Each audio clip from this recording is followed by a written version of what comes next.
Ito yung couple na travel content creator. Sa TikTok, sumikat sila dahil sa kwento ng journey nila.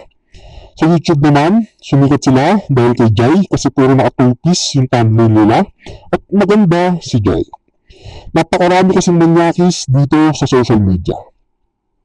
Check nyo yung videos nila sa YouTube tapos iset nyo ng popular. Yung first 29 videos, yung top 1 video doon is kay Chris yun.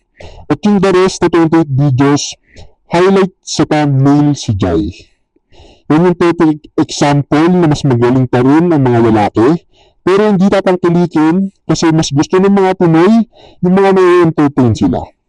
Tuwing sinasama ni Chris si Jai sa video ang tataas ng views kasi yun ang gusto ng mga kalalakihan.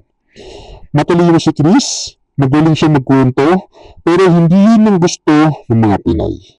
Comment nyo dyan sa comment section kung sino gusto nyo next gawin ko ng commentary video. Follow kung gusto nyo pa ng mga gantong real talk na content. Gising, Pilipinas.